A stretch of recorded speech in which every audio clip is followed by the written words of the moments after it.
Bismillahirrahmanirrahim. Assalamualaikum warahmatullahi wabarakatuh. Yang terhormat kepada Ibu Fitri Nur Aini, MPD, sebagai dosen pengampu konsep dasar ilmu pengetahuan alam, dan juga teman-teman 1B yang kami banggakan. Pada kesempatan kali ini, kami dari kelompok 8 ingin mempresentasikan tugas kami yang bertema hewan dan lingkungannya.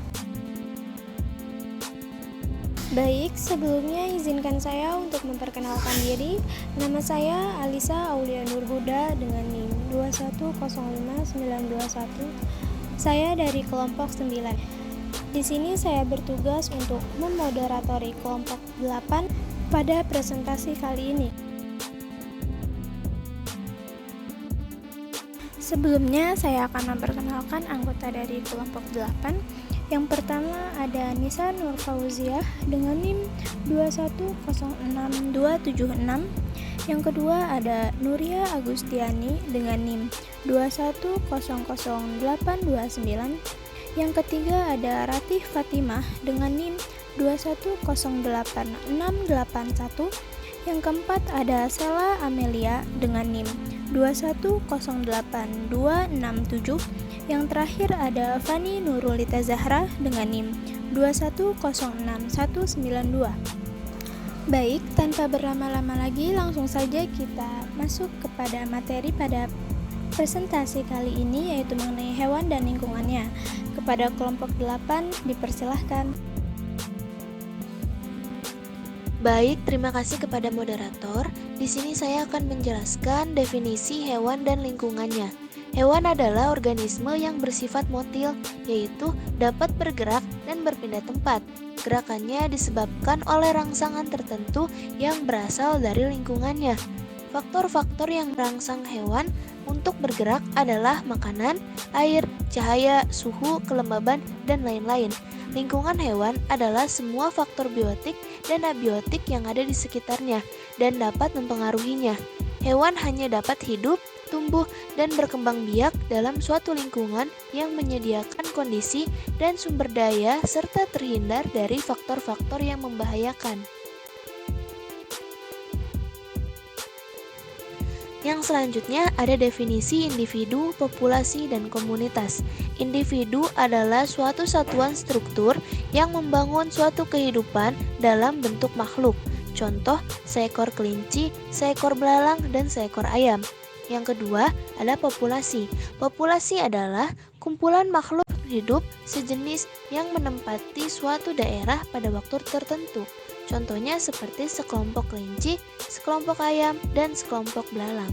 Lalu yang ketiga, ada komunitas. Komunitas adalah kumpulan populasi yang berbeda di suatu daerah yang sama dan saling berinteraksi. Contohnya seperti sekelompok kelinci, sekelompok ayam, dan belalang yang hidup bersama dengan komunitas daratan. Lalu yang selanjutnya ada definisi habitat, lingkungan, dan ekosistem. Yang pertama, habitat. Habitat adalah tempat tinggal satu individu atau populasi spesies tertentu. Yang kedua, ada lingkungan. Lingkungan adalah semua hal yang ada di sekitar kita, meliputi udara atau atmosfer, air atau hidrosfer, tumbuhan, dan hewan atau biosfer. Lalu yang ketiga, ada ekosistem. Ekosistem adalah suatu tatanan kesatuan secara utuh dan menyeluruh antara segenap unsur lingkungan hidup yang saling memengaruhi. Di sini saya akan membawakan mengenai pengelompokan hewan dan lingkungannya. Nah, pengelompokan hewan dan lingkungannya terbagi menjadi 7, yaitu berdasarkan habitatnya, berdasarkan makanannya, berdasarkan ekosistem darat, berdasarkan ekosistem perairan, berdasarkan ekosistem air laut, berdasarkan ekosistem estuari, dan yang terakhir berdasarkan ekosistem buatan. Pengelompokan hewan berdasarkan habitatnya. Habitat yang merupakan tempat tinggal makhluk hidup dalam hal ini adalah hewan yang terdiri atas habitat darat, habitat air, dan habitat darat dan air. Berdasarkan habitatnya, hewan dikelompokkan menjadi 3, yaitu hewan di habitat darat. Hewan yang hidup di tempat tinggalnya di darat antara lain yang dapat terbang seperti burung, lebah, kupu-kupu.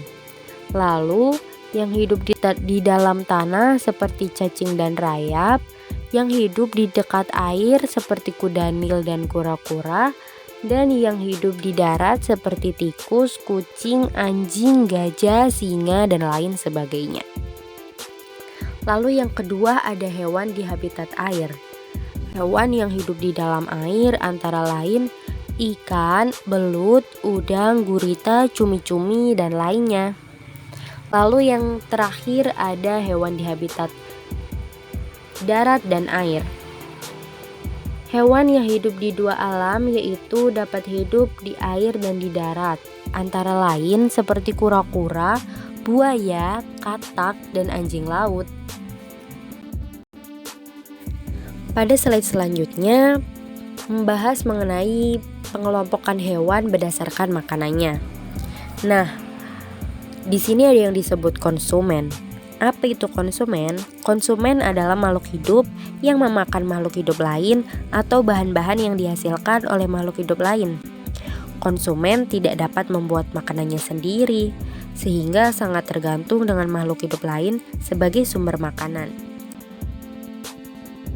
Pengelompokan hewan sebagai konsumen ada 3, seperti yang ada pada PPT. Yang pertama ada herbivora, hewan pemakan tumbuhan. Contohnya ada kambing, sapi, rusa, gajah, jerapah, dan lain sebagainya. Yang kedua ada karnivora, hewan pemakan daging. Contohnya seperti harimau, kucing, buaya, dan lain sebagainya. Dan yang terakhir ada omnivora, yaitu hewan pemakan daging dan tumbuhan seperti tikus, monyet, ayam, bebek, dan lain sebagainya. Selanjutnya ada pengelompokan hewan berdasarkan ekosistem darat. Ekosistem darat ialah ekosistem yang lingkungan fisiknya berupa daratan. Ekosistem darat terbagi dalam berbagai bioma. Nah, apa itu bioma? Bioma merupakan habitat dalam skala yang luas yang tersusun atas berbagai hewan dan vegetasi. Berdasarkan letak geografis atau ketinggian dari permukaan laut, ekosistem darat dapat dibedakan menjadi beberapa bioma, antara lain seperti yang ada di PPT. Yang pertama ada hutan hujan tropis. Nah, hutan hujan tropis merupakan ekosistem klimatik dengan curah hujan tinggi mencapai 2000 sampai 5000 mm per tahun. Selain memiliki curah hujan tinggi, hutan ini memiliki beberapa karakteristik loh. Seperti suhunya rata-rata 20 derajat Celcius sampai 25 derajat Celcius, memiliki iklim mikro, vegetasi sangat lebat, dan memiliki keanekaragaman hayati yang sangat tinggi. Hewan yang hidup di ekosistem ini seperti badak, babi hutan, harimau, monyet, orangutan, serta berbagai jenis burung dan serangga. Yang kedua ada taiga. Taiga memiliki rentan iklim yang cukup panjang antara musim panas dan musim dingin. Suhu sepanjang tahun berkisar antara 50 derajat Celcius sampai 30 derajat Celcius. Hewan di ekosistem ini meliputi bajing, rusa, burung, serigala, dan beruang. Yang ketiga ada tundra. Tundra merupakan salah satu jenis bioma yang ditemukan di sekitar kutub utara dengan ketinggian tempat lebih dari 2500 meter. Tundra memiliki iklim yang sangat unik. Saat musim panas, keadaan menjadi terang terus-menerus selama berbulan-bulan. Sebaliknya, saat musim dingin, keadaan tundra akan gelap terus-menerus. Hewan yang hidup di ekosistem tundra adalah rusa kutub, kelinci arktik, lalu rubah arktik, burung salju, dan beruang kutub. Yang keempat, ada savana. Savana merupakan ekosistem darat yang terletak di daerah sekitar Khatulistiwa. Memiliki curah hujan lebih rendah daripada hutan hujan tropis, sekitar 900 hingga 1500 mm per tahun. Hewan yang sering ditemukan di savana antara lain zebra, jerapah, kijang, singa, macan tutul, dan gajah. Yang kelima, ada padang rumput. Padang rumput terletak di wilayah beriklim sedang dari daerah tropis sampai subtropis. Memiliki curah hujan lebih kecil daripada savana, yaitu berkisar antara 25 hingga 75 cm per tahun. Hewan yang hidup di padang rumput antara lain bison, zebra, kanguru, jerapah, kijang, banteng, gajah, singa, serigala, dan harimau. Lalu yang terakhir ada gurun. Gurun merupakan ekosistem daratan tertandus dan terkering di permukaan bumi. Keadaan alam ekosistem gurun sangat kering dengan curah hujan yang sangat kecil, kurang dari 250 mm per tahun. Fluktuasi suhu harian di daerah gurun sangat besar. Saat siang hari suhu udara sangat tinggi, mencapai 40 derajat Celcius. Namun pada malam hari suhu udara turun drastis dan dapat mencapai minus 8 derajat Celcius. Pada ekosistem ini, hewan yang dapat kita temui adalah ular gurun, kanguru gurun, dan unta. Lalu selanjutnya ada pengelompokan hewan berdasarkan ekosistem perairan. Nah, ekosistem perairan merupakan ekosistem yang lingkungan luarnya didominasi oleh air sebagai tempat hidup berbagai organisme air. Berdasarkan kondisi fisik dan kimianya, ekosistem perairan dapat dibedakan menjadi 3 macam loh teman-teman. Apa saja itu? Seperti yang tertera di PPT, ada danau, kolam, dan sungai. Yuk kita bahas satu persatu. Yang pertama ada danau. Danau merupakan cekungan besar penampungan air, baik dari air hujan maupun air sungai. Komunitas hewan tersebar di danau sesuai dengan kedalaman dan jaraknya dari tepi danau. Berdasarkan hal tersebut, maka danau dibagi dalam beberapa zona, antara lain yang pertama ada zona litoral, yang merupakan daerah tepi danau. Hewan yang hidup di zona ini antara lain capung, katak, burung, ular, udang, siput, ikan, itik, dan lain sebagainya. Yang kedua, ada zona limentik. Zona limentik merupakan daerah perairan terbuka yang masih dapat ditembus matahari. Hewan yang hidup di zona ini seperti ikan, udang-udangan, dan zooplankton.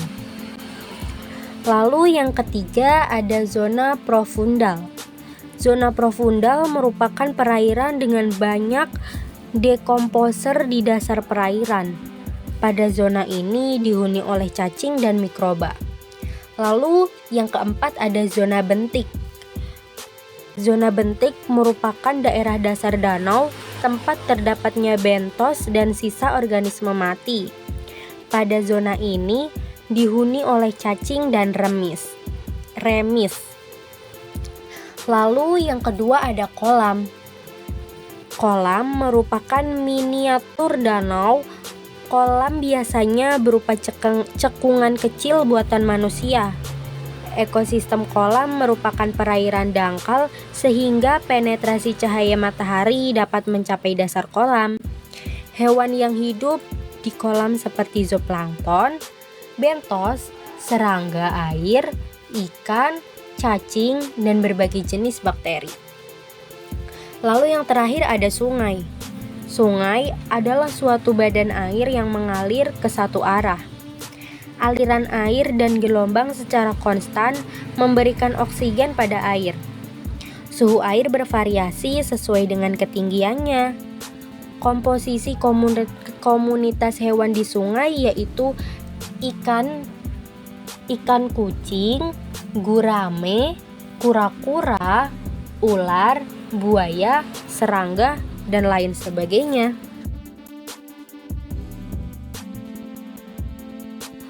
Yang selanjutnya ada pengelompokan hewan berdasarkan ekosistem air laut.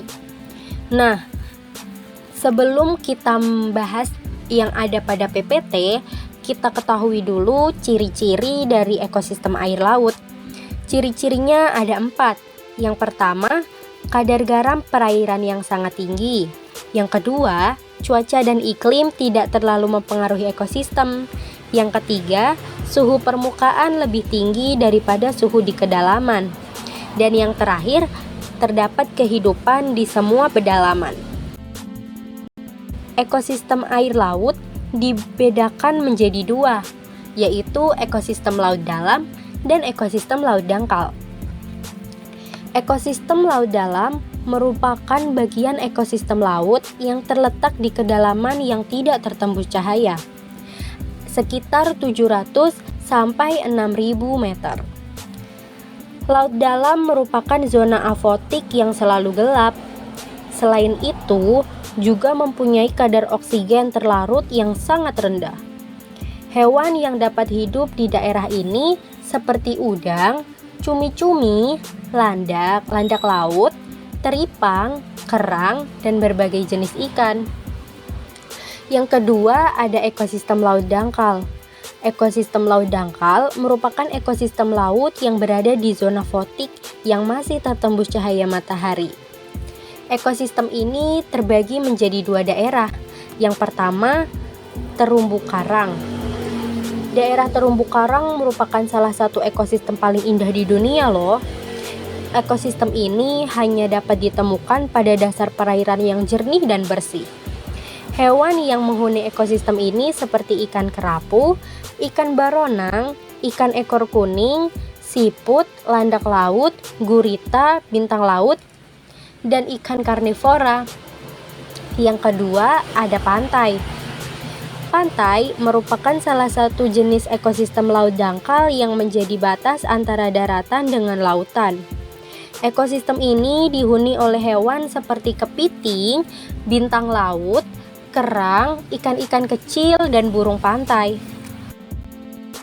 Baik, yang selanjutnya ada ekosistem estuari. Apa itu ekosistem estuari? Ekosistem estuari merupakan ekosistem perairan yang habitatnya merupakan percampuran antara air laut dan air tawar. Perairan estuari mempunyai salinitas atau kadar garam yang lebih rendah dibandingkan dengan lautan, namun lebih tinggi jika dibandingkan dengan air tawar. Hewan yang hidup di ekosistem ini seperti udang, kepiting, burung, dan cacing. Yang terakhir ada pengelompokan hewan berdasarkan ekosistem buatan. Nah, ekosistem buatan terbagi menjadi 4 macam, seperti yang tertera dalam PPT. Yang pertama ada bendungan, hutan tanaman industri, pemukiman, dan agroekosistem. Nah, mari kita bahas satu persatu.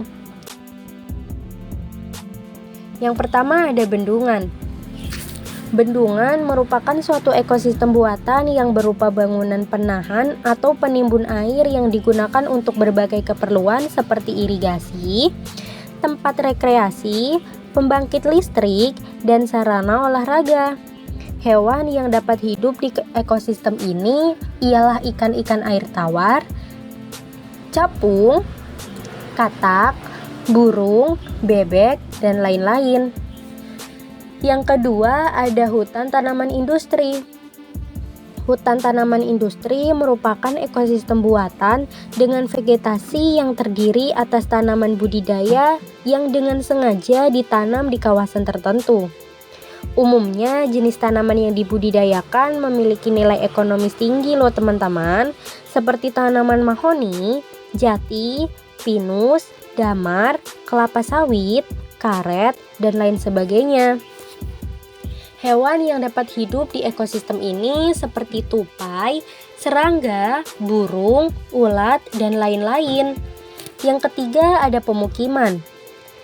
Pemukiman merupakan ekosistem buatan yang sengaja dibangun sebagai lingkungan tempat tinggal atau hunian, serta sebagai kegiatan yang mendukung berlangsungnya kehidupan manusia, seperti perkotaan, pedesaan, dan lain sebagainya.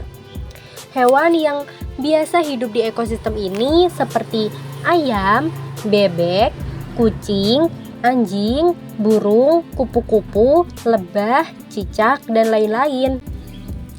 Yang terakhir ada agroekosistem. Agroekosistem merupakan suatu ekosistem buatan berupa ekosistem pertanian, misalnya sawah irigasi, sawah tada hujan, perkebunan, kolam tambak, ladang, dan pekarangan. Hewan yang dapat hidup dalam ekosistem ini antara lain burung, belalang, cacing, ulat, ular, belut, jangkrik, semut, ikan, wereng, keong, dan lain-lain. Hubungan antara hewan dengan habitat. Dalam memenuhi kebutuhan makan, minum, bernafas, dan tumbuh kembang, maka hewan perlu melakukan interaksi terhadap sekitarnya. Hewan beradaptasi dengan habitatnya sangat perlu demi kelangsungan hidupnya. Adaptasi merupakan semua hal yang menyangkut perubahan bentuk tubuh, proses fisiologi, dan perilaku yang mendukung hewan agar dapat bertahan hidup dengan lingkungannya. Terdapat beberapa contoh adaptasi pada hewan, yaitu yang pertama, adaptasi morfologi.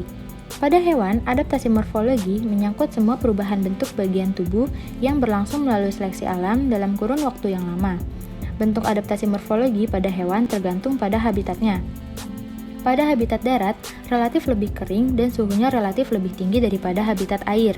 Bentuk adaptasi hewan darat terhadap habitatnya antara lain sebagai berikut. Yang pertama, kulitnya tebal serta dilapisi oleh zat tanduk. Pada beberapa jenis hewan, kulit masih ditambah dengan sisik, bulu, dan rambut. Adanya alat tambahan itu memungkinkan penguapan tidak akan berlebihan. Contohnya adalah kelinci. Yang kedua, anggota geraknya telah disesuaikan untuk kehidupan di darat, cocok berjalan dan berlari. Contohnya paruh dan kaki burung. Yang ketiga, pada unta terdapat kantong persediaan air, yang pada umumnya hewan akan mati apabila kekurangan air sampai 20%. Namun, unta tetap hidup walaupun kekurangan air sampai 40%. Semua hewan yang hidup di dalam air telah memiliki bentuk tubuh yang sesuai. Pada umumnya, tubuh berbentuk streamline atau mirip torpedo. Di samping itu, permukaan tubuhnya berlendir atau licin serta anggota gerak bebasnya berupa sirip. Selanjutnya ada adaptasi fisiologi. Adaptasi fisiologi adalah penyesuaian diri yang melibatkan perubahan struktur organ-organ tubuh yang disesuaikan dengan fungsinya dalam proses kimia di dalam tubuh. Adapun contoh dari adaptasi fisiologi seperti adaptasi ikan terhadap kadar garam. Air laut mempunyai kadar garam yang lebih tinggi daripada air tawar. Tinggi kadar air laut melebihi kadar garam cairan tubuh hewan yang hidup di dalam air laut. Sehingga ikan yang hidup di laut mempunyai cara adaptasi dengan banyak minum dan sedikit mengeluarkan urin. Sebaliknya, ikan yang hidup di air tawar beradaptasi dengan cara sedikit minum tapi banyak mengeluarkan urin. Adaptasi selanjutnya terdapat adaptasi tingkah laku atau behavior. Adaptasi perilaku lebih merupakan adaptasi yang temporer atau sementara, yang berkaitan dengan perubahan kondisi lingkungan. Contohnya adalah yang pertama perubahan warna pada bunglon yang disesuaikan dengan habitatnya. Lalu pada kadal yang berjemur di pagi hari akan bersembunyi di dalam lubang ketika udara panas. Yang ketiga, bermigrasinya burung-burung pada musim tertentu ke tempat yang lebih nyaman atau lebih sesuai dengan kebutuhan hidupnya. Jadi, hubungan hewan dengan habitatnya dapat dilihat melalui cara adaptasi atau penyesuaian mereka terhadap tempat tinggalnya, sehingga hewan dapat menemukan makanannya, menyesuaikan dengan kondisi lingkungannya agar merasa nyaman, berlindung dari serangan musuh, dan mempertahankan kelangsungan hidupnya. Selanjutnya, hubungan antara hewan dengan ekosistem. Saat musim penghujan, sungai digenangi air, dan kita dapat menemukan beragam jenis hewan, misalnya ikan, katak, udang kecil, dan ular. Namun, pada saat musim kemarau, sungai menjadi kering, dan kita tidak menemukan hewan-hewan tersebut. Dari hal tersebut, dapat disimpulkan bahwa keadaan alam atau lingkungan ternyata mempengaruhi kehidupan makhluk hidup. Hubungan saling mempengaruhi antara makhluk hidup dengan lingkungannya membentuk suatu sistem yang dinamakan ekosistem. Pada ekosistem, terdapat dua komponen penyusun, yaitu komponen biotik dan abiotik. Kedua komponen ini saling berinteraksi dengan membentuk rantai makanan, jaring-jaring makanan, piramida makanan, dan aliran energi. Interaksi yang akan dibahas pada kesempatan kali ini adalah interaksi antar komponen biotik maupun antar komponen biotik dengan abiotik. Yang pertama adalah interaksi antar komponen biotik. Pola interaksi antar komponen biotik yaitu hubungan antara hewan dengan makhluk hidup lainnya seperti 1. Simbiosis. Simbiosis adalah bentuk-bentuk interaksi atau hubungan langsung antar individu dalam ekosistem. Pada umumnya, simbiosis melibatkan dua individu berbeda jenis yang hidup bersama. Dalam simbiosis, dikenal dengan adanya individu yang ditumpangi atau inang dan individu yang menumpang atau simbion. Jenis-jenis simbiosis antara lain 1. Simbiosis mutualisme merupakan hubungan antara dua individu berbeda jenis atau spesies dan bersifat saling menguntungkan. Salah satu contohnya yaitu kerbau dan burung jalak. Burung jalak biasanya hinggap pada tubuh kerbau dan mendapat makanan berupa kutu yang berada di tubuh kerbau, sedangkan kerbau mendapat keuntungan dengan menghilangkan kutu pada tubuhnya. Yang kedua, simbiosis komensalisme merupakan hubungan antara dua jenis individu berbeda jenis, di mana individu yang satu diuntungkan, sedangkan individu yang lain tidak untung maupun rugi. Contohnya yaitu ikan remora dengan ikan hiu. Ikan remora menempel pada ikan hiu agar tidak dimangsa ikan yang lebih besar, juga agar lebih cepat mendapat makanan dari sisa makanan ikan hiu. Sedangkan ikan hiu tidak merasa diuntungkan maupun dirugikan dengan keberadaan ikan remora.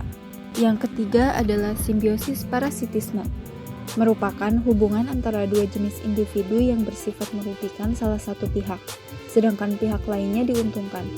Contohnya yaitu kutu dengan kucing. Kutu yang tinggal pada kulit kucing yang ditumbuhi bulu, selain memperoleh makanan dengan menghisap darah pada tubuh kucing, juga mendapat tempat tinggal dalam tubuh kucing. Sementara kucing justru mendapat kerugian karena merasa gatal dan tidak nyaman. Yang kedua adalah alelopati, merupakan salah satu bentuk interaksi antar populasi yang bersifat merugikan salah satu pihak. Pada peristiwa ini, sebuah populasi menghasilkan kimia tertentu yang dapat menghambat pertumbuhan, bahkan membunuh populasi lain di dekatnya. Salah satu contohnya yaitu dinoflagellata yang dapat meracuni fitoplankton, ikan, bahkan manusia karena toksin yang diproduksinya. Selanjutnya, yang ketiga ada kompetisi. Kompetisi atau persaingan terjadi karena adanya kesamaan kebutuhan antara beberapa individu atau populasi. Misalnya, populasi sapi dan populasi kambing berkompetisi untuk mendapatkan rumput. Contoh lainnya seperti singa dan harimau dalam suatu ekosistem memperebutkan seekor rusa. Yang keempat ada predasi, merupakan interaksi yang mendasari terbentuknya rantai makanan di dalam ekosistem. Hubungan ini merupakan hubungan antar pemangsa dan yang dimangsa. Misalnya, hubungan antara singa dengan kambing di sebuah padang rumput. Singa bertindak sebagai predator yang memangsa kambing. Contoh lainnya seperti burung pipit memakan belalang, cicak memakan nyamuk, dan ular memakan burung pipit. Interaksi yang kedua adalah interaksi antar komponen biotik dengan abiotik. Interaksi ini merupakan hubungan antara makhluk hidup dengan lingkungannya. Bentuk interaksi ini antara lain adalah rantai makanan dan aliran energi dalam ekosistem. Yang pertama ada rantai makanan. Dalam ekosistem terjadi hubungan makan dan dimakan antar komponen biotik ekosistem yang membentuk rantai makanan. Proses makan dan dimakan pada rantai makanan selalu disertai perpindahan energi antara satu individu ke individu lain dalam tingkatan tertentu. Pada tingkatan pertama, selalu ditempati oleh tumbuhan hijau selaku produsen. Sedangkan pada tingkatan kedua, beranggotakan hewan-hewan pemakan tumbuhan atau herbivora sebagai konsumen primer. Dan tingkatan yang ketiga beranggotakan hewan-hewan pemakan daging atau karnivora sebagai konsumen sekunder. Tingkatan teratas selalu ditempati oleh organisme pengurai. Yang kedua, ada aliran energi ekosistem. Energi diperlukan semua makhluk hidup untuk tumbuh, berkembang, dan beraktivitas. Di dalam ekosistem, energi mengalir antar komponen ekosistem. Sumber energi utama bagi kehidupan di bumi adalah matahari. Energi matahari masuk ke dalam ekosistem melalui tumbuhan sebagai produsen. Kemudian, oleh produsen, energi matahari diubah lagi menjadi energi kimia melalui proses fotosintesis. Kemudian, energi kimia ini mengalir dari produsen ke konsumen dari berbagai tingkatan melalui jalur rantai makanan. Setelah itu, energi akan kembali ke komponen abiotik dan digunakan kembali oleh produsen. Dalam proses aliran energi selalu terjadi pengurangan jumlah dan perubahan bentuk energi setiap melalui jalur rantai makanan. Namun, energi tidak sepenuhnya hilang dari ekosistem karena sisa-sisa metabolisme energi dimanfaatkan lagi oleh organisme lain. Jadi, meskipun energi berubah bentuk dan berpindah antar komponen ekosistem, jumlah energi yang berada dalam sebuah ekosistem selalu tetap.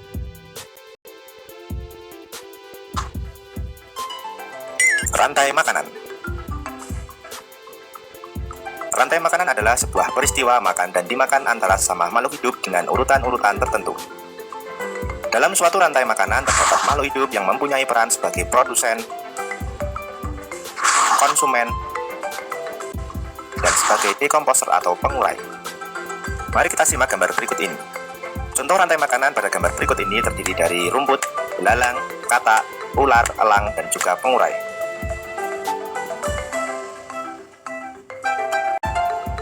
Rumput disebut sebagai produsen.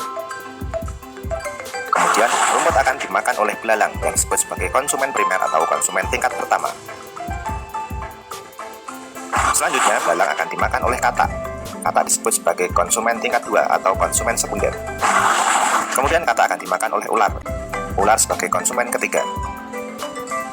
Selanjutnya, ular akan dimakan oleh burung elang. Burung elang sebagai konsumen keempat. Dan pada akhirnya elang akan mati dan diuraikan oleh dekomposer, dalam hal ini adalah jamur atau fungi. Kemudian sisa dari elang yang telah diuraikan oleh jamur akan diserap oleh rumput. Saya akan menjelaskan mengenai ekologi. Pengertian ekologi secara etimologi.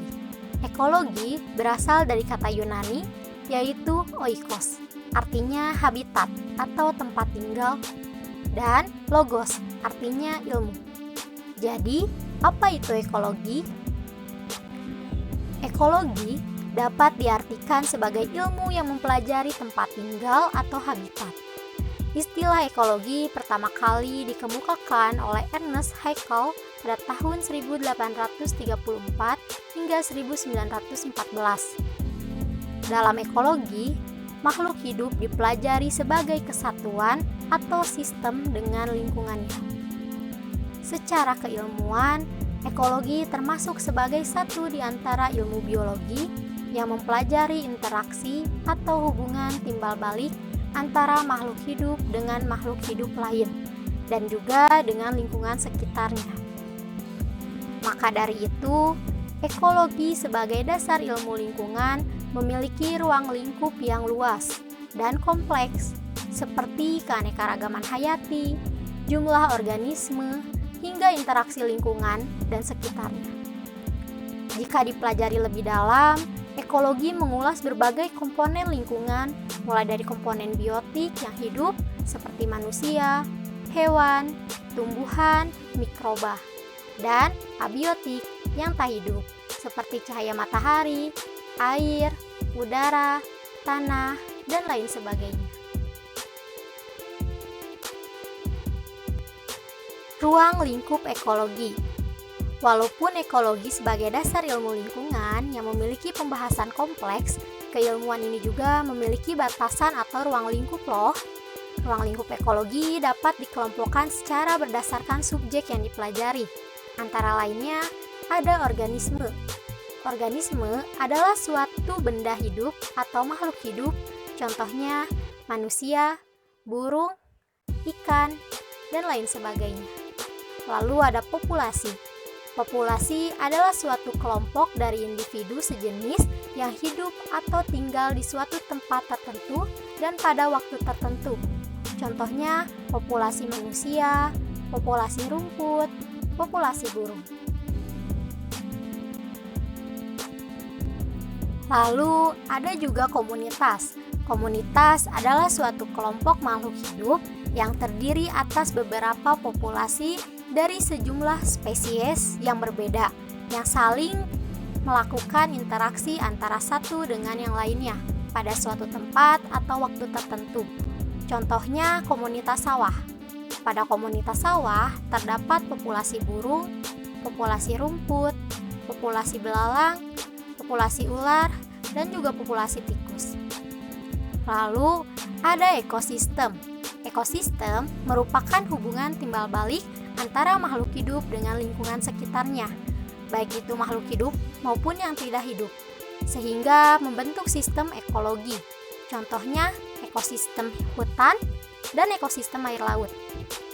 Yang terakhir ada biosfer. Biosfer merupakan lapisan bumi, tempat di mana seluruh ekosistem berada. Lapisan biosfer letaknya sekitar 900 meter di atas permukaan bumi atau beberapa meter di bawah permukaan tanah dan beberapa ribu meter di bawah permukaan laut. Asas ekologi. Mengutip dari buku Pengelolaan Lingkungan Hidup tahun 2018 karya K.E.S. Manik, ekologi memiliki banyak asas yang sering digunakan. Asas tersebut diantaranya, asas pertama dalam ekologi adalah energi yang ada di setiap organisme, populasi, komunitas, atau ekosistem dianggap sebagai energi yang disimpan atau dilepas. Artinya, energi bisa diubah bentuknya, tetapi tidak bisa hilang atau diciptakan. Asas kedua dalam ekologi adalah tidak ada sistem pemanfaatan energi yang efisien. Artinya, tidak semua energi bisa dimanfaatkan untuk melakukan sesuatu. Asas ketiga dalam ekologi adalah materi, energi, waktu, dan keanekaragaman termasuk dalam sumber daya alam. Artinya, sumber daya alam ini tidak berasal dari manusia, tetapi bisa dimanfaatkan untuk meningkatkan kesejahteraan.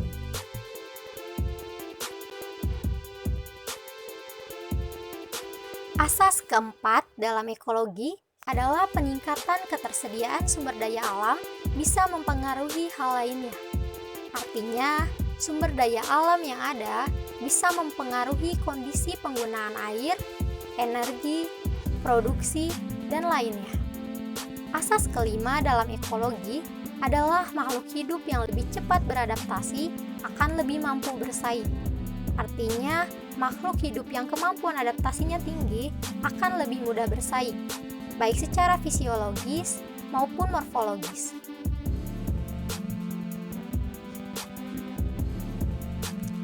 Ekologi memiliki beberapa manfaat bagi makhluk hidup dan lingkungannya. Manfaat tersebut diantaranya 1. Mempermudah proses pemahaman terhadap perilaku makhluk hidup. Contohnya, sistem sonar yang dimanfaatkan oleh kapal selam.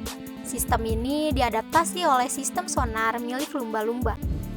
Yang kedua, mencari tahu peran manusia di lingkungannya.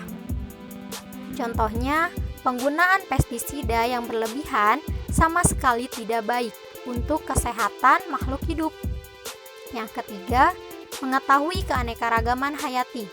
Contohnya, dengan mengetahui mana tumbuhan yang bisa dikonsumsi dan mana yang berbahaya bila dikonsumsi. Yang keempat, memanfaatkan sumber daya alam secara lebih bijak. Contohnya, karena kita tahu bahwa minyak dan gas bumi bisa habis sewaktu-waktu, manusia bisa berinovasi dengan memproduksi bahan bakar jenis lainnya. Lalu ada prinsip-prinsip ekologi. Ada prinsip utama yang dianut dalam ekologi, yaitu interaksi, saling ketergantungan, keanekaragaman, keharmonisan, dan kemampuan berkelanjutan. Dalam ekologi, ada 3 aspek utama ekologi yang digunakan dan berlaku dalam setiap kajiannya. 3 aspek ekologi ialah sebagai berikut. Yang pertama, studi mengenai hubungan organisme dengan lingkungannya.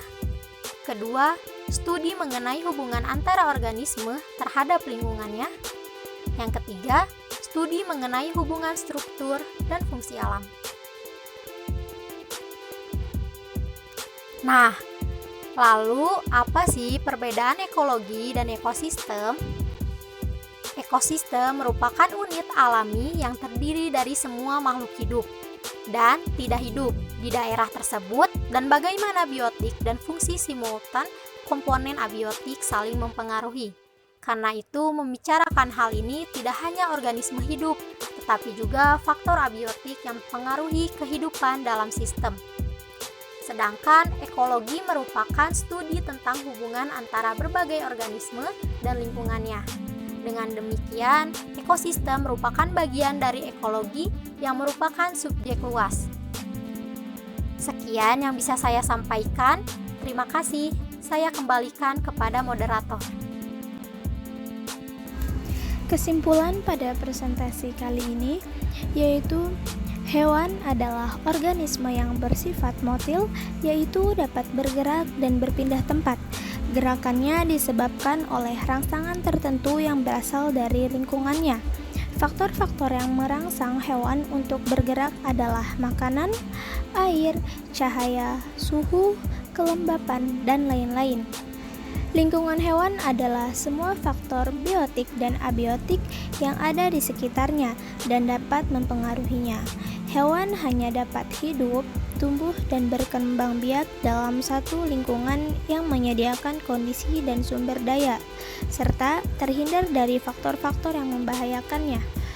Pengelompokan hewan terbagi menjadi 7, yaitu berdasarkan habitatnya, makanannya, ekosistem darat, ekosistem perairan, ekosistem air laut, ekosistem estuari, dan ekosistem buatan.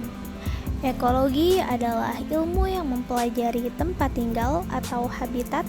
Ekologi juga mengulas berbagai komponen lingkungan dengan ruang lingkup dari organisme, populasi, komunitas, ekosistem, dan biosfer.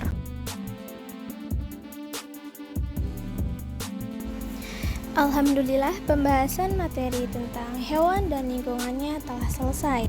Kami dari kelompok 8 meminta maaf apabila ada kesalahan dalam menulis dan membaca pada materi kali ini, dan terima kasih kepada teman-teman yang telah menyimak video ini dengan baik.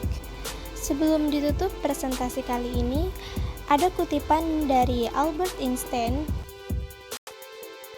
"Beri nilai dari usahanya, jangan dari hasilnya, baru kita bisa menilai kehidupan." Terima kasih. Sekian dari kelompok 8. Wassalamualaikum warahmatullahi wabarakatuh.